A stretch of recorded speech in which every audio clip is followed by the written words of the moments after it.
Bienvenue sur le rocher. Imagine une question qui a inquiété des millions de personnes, une question qui revient souvent chez ceux qui lisent la Bible et parfois même chez des croyants sincères. Cette question est simple, mais elle peut être troublante. Existe-t-il un péché que Dieu ne pardonne jamais? La Bible affirme que Dieu est plein de grâce, de patience et de miséricorde. Mais Jésus prononce aussi une parole très sérieuse, une parole qui a marqué les lecteurs depuis plus de 2000 ans. Il parle d'un péché qui ne sera jamais pardonné. Pour beaucoup de personnes, cette déclaration soulève une inquiétude. Et si quelqu'un avait commis ce péché sans s'en rendre compte? Et si certaines erreurs étaient définitivement irréparables? Dans cette vidéo, nous allons examiner cette question attentivement. Nous allons regarder le texte biblique, le contexte et les différentes explications proposées par les théologiens. Et surtout, nous allons essayer de comprendre ce que Dieu voulait réellement dire. C'est parti! Dans l'Évangile selon Matthieu chapitre 12 au verset 31 à 32, Jésus déclare « Tout péché et tout blasphème sera pardonné aux hommes, mais le blasphème contre l'Esprit ne sera point pardonné. » Cette phrase est étonnante. Jésus commence par affirmer quelque chose de très encourageant. Tout péché peut être pardonné. Cela inclut les erreurs, les fautes, les paroles mauvaises, les actions injustes. Mais ensuite, Jésus ajoute une exception, le blasphème contre l'Esprit. Et il précise que ce péché ne sera pas pardonné ni dans ce siècle, ni dans le siècle à venir. Ces paroles sont parmi les plus sérieuses prononcées par Jésus. Mais pour les comprendre correctement, il est essentiel de regarder le contexte dans lequel elles ont été dites. Dans ce passage de l'Évangile, Jésus venait d'accomplir un miracle. Il avait guéri une personne possédée qui était aveugle et muette. La foule était impressionnée. Beaucoup de personnes commençaient à se demander si Jésus pouvait être le Messie. Mais certains chefs religieux réagissent très différemment. Au lieu de reconnaître l'œuvre de Dieu, ils affirment que Jésus agit par la puissance du mal. Ils déclarent que ces miracles viennent d'une force mauvaise. Autrement dit, ils attribuent à l'ennemi ce qui vient de l'Esprit de Dieu. C'est dans ce contexte précis que Jésus parle du blasphème contre l'Esprit. De nombreux théologiens ont réfléchi à cette question pendant des siècles. La plupart d'entre eux s'accordent sur un point important.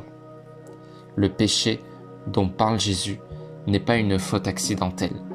Ce n'est pas une erreur passagère, ce n'est pas un moment de doute ou de faiblesse. Il s'agit plutôt d'une attitude beaucoup plus profonde. Un refus conscient et volontaire de la vérité, même lorsque cette vérité est évidente. Dans l'épisode de Matthieu chapitre 12, les chefs religieux voient un miracle. Ils voient une œuvre de guérison. Mais ils choisissent volontairement de l'interpréter comme une œuvre mauvaise. Ce rejet n'est pas simplement une incompréhension, c'est un refus volontaire de reconnaître l'action de Dieu. Au fil des siècles, beaucoup de personnes ont été troublées par cette idée. Certaines se sont demandé « Et si j'avais commis ce péché sans m'en rendre compte ?» Cette inquiétude est assez fréquente, mais beaucoup de théologiens soulignent un point rassurant. Le péché décrit par Jésus implique un cœur complètement fermé à Dieu, un cœur qui refuse définitivement la vérité. Or, le simple fait de se poser la question montre souvent l'inverse. Cela signifie que la conscience spirituelle est encore active. Une personne qui cherche le pardon, qui réfléchit à sa relation avec Dieu, montre déjà une ouverture intérieure. Lorsque l'on regarde l'ensemble de la Bible, un message apparaît très clairement. La Bible insiste constamment sur la miséricorde de Dieu, la possibilité du pardon et la puissance de la repentance. De nombreux personnages bibliques ont commis des fautes graves. Certains ont même renié leur foi ou commis de grandes injustices. Et pourtant, ils ont trouvé le pardon lorsqu'ils se sont tournés vers Dieu. Le message central de l'Évangile est précisément celui-ci. La grâce est offerte, le pardon est possible et la transformation intérieure est accessible. La parole de Jésus sur le blasphème contre l'Esprit est donc un avertissement sérieux. Elle nous rappelle l'importance de ne pas fermer notre cœur à la vérité, Un cœur qui s'endurcit progressivement peut finir par refuser toute lumière. Mais en même temps, la Bible insiste sur une réalité fondamentale. Dieu accueille ceux qui viennent à lui avec sincérité. La porte du pardon reste ouverte pour ceux qui cherchent la grâce. Alors, existe-t-il un péché impardonnable?